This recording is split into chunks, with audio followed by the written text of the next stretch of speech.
Welcome to Born to Win.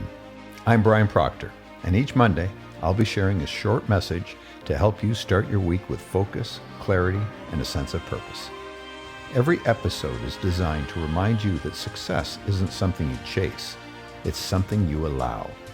You were born to win, and when you live in harmony with the laws of life, you begin to experience that truth in every area. So take a deep breath, open your mind, and let's get started. Bob Proctor's final lesson, intuition. When people ask me what my dad's final lesson to me was, man, I never hesitate. It was intuition. In his final days, when it was just the two of us, Dad would reach for my hand, look at me quietly, and he'd say, "Brian, Spirit is omnipresent. It is in all places at all times. You are a spiritual being. You have an intellect, and you live in a physical body." He had said those words thousands of times over the years, but this time was different. This time he needed me to truly understand them. He continued, "You are not confined to this physical world. You've been taught how to use your higher mental faculties, especially your intuition. This is how we stay connected. Spirit never dies. It only transitions form."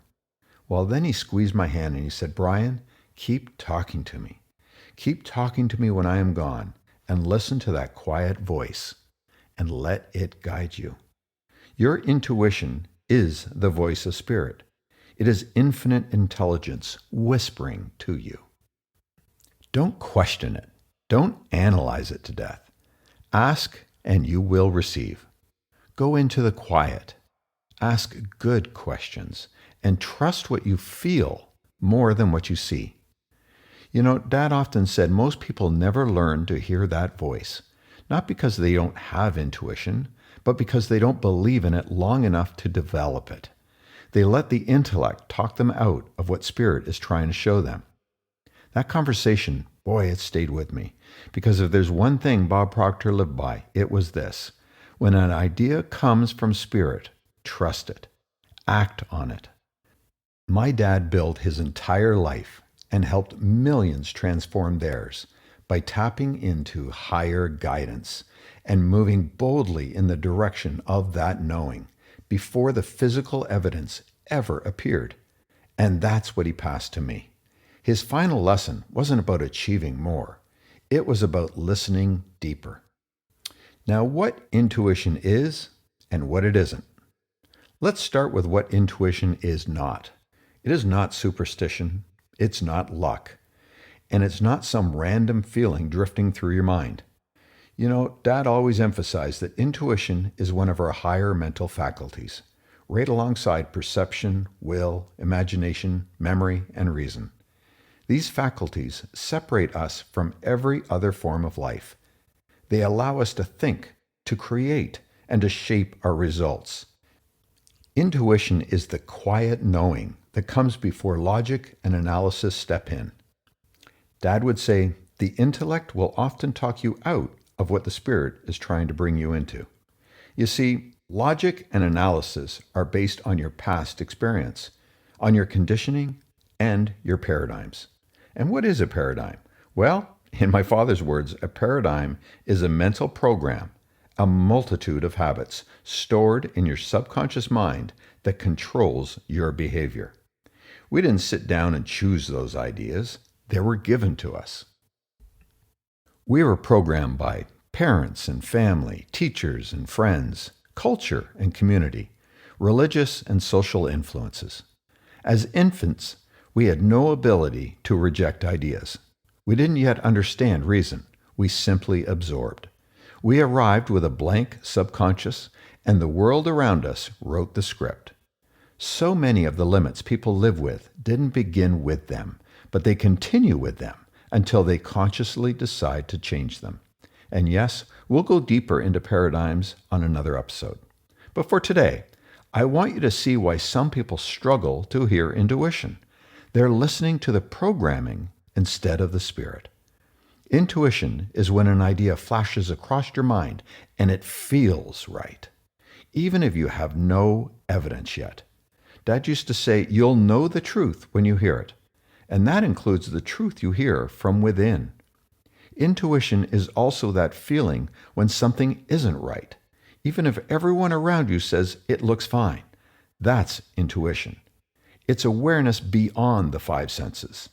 It's spirit working through you, guiding, nudging, directing, not through force, but through feeling. Your intuition will never mislead you. It is always seeking to move you toward the life you are meant to live, toward what is good, right, and true for you. Now, why do most people ignore it? So why do so many people not hear their intuition? Dad used to say, intuition, it doesn't shout. It whispers. If you're not quiet, you won't hear it. We live in a noisy world today. Phones buzzing, constant notifications, deadlines, news streams. Most people can't even hear themselves think, let alone hear that gentle nudge from within. And here's what usually happens. We talk ourselves out of it. We say, oh, that's probably just my imagination, or I'm overthinking it. But here's the part most people don't realize. Your imagination and your intuition, they work together. Dad would say imagination gives you the picture. Intuition tells you if it's right. You cannot analyze your way into a higher life. You have to feel your way there. You have to learn to trust the quiet guidance that we all possess. Every one of us has this ability. Intuition isn't reserved for a special few. The truth is, most people don't lack intuition. They lack awareness of it. And just like a muscle, you develop it through use. Create space for it. Sit in the quiet. Turn your phone off. Put it in another room. Close your eyes and ask good questions. And then just listen. Pay attention to the thoughts and the feelings that rise. You won't get it perfectly every time. None of us do. But you will get better if you choose to develop it. And I'm going to strongly suggest that you make that choice. Because out of all the lessons my father could have emphasized in his last days on this earth, this is the one he leaned into. This is the one he wanted me to hear. And so I'm choosing to listen. And I invite you to do the same. Now, how did my father use intuition? I want to share how I observed my father use this higher mental faculty, intuition, in real life. The most obvious place I saw it was in his decision-making. Watching him make decisions that made absolutely no sense to anyone else was fascinating. And here's what struck me. He genuinely did not care what other people thought. He didn't look outside himself for approval. He only sought counsel if he needed help understanding something new. Otherwise, he went within, not without. When someone asked him why he was pursuing a certain idea, he often smiled and said, I don't know why, it just feels right. And without fail, things would unfold exactly as he sensed they would. When he first stepped into the world of personal development, he didn't have the money. He didn't have the education. He didn't have the background or connections. But something inside of him said, go. And here's the best part of it all. He listened. It wasn't easy. Nothing worthwhile is, but it was aligned. And years later, when he decided not just to study this material, but to teach it, logic might have said no, but intuition, it said yes, and he followed it. That single decision shaped the course of his life, and it shaped mine. It shaped our entire family and the generations that will come after us. What I learned watching him was simple. He trusted the unseen more than the seen. He trusted spirit more than circumstance. And in his final days, that was the lesson he wanted to drive home to me, to trust that quiet voice inside, to listen when it whispers, to act when it nudges. Because intuition doesn't speak to who you've been. It speaks to who you are becoming. So how do we strengthen our intuition? Let's circle back to how you develop this higher mental faculty. As I mentioned at the beginning, intuition, it grows in silence. It doesn't show up in noise. It shows up in stillness. So here's a simple practice. Give yourself 10 minutes a day. No phone, no music, no talking, and just be. Sit quietly. Breathe. Let your mind settle. As you become more comfortable with that quiet, begin asking questions.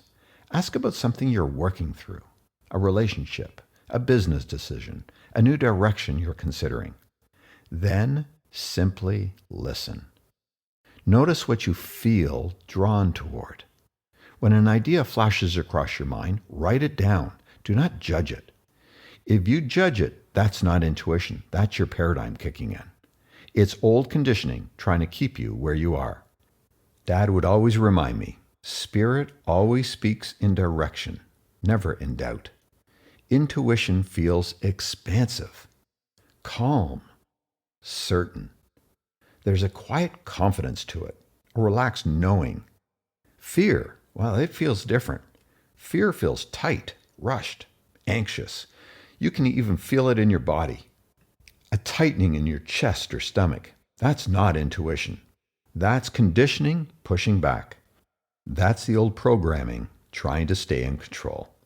This is how you begin to recognize the difference between the noise of logic and fear and the gentle nudge of spirit.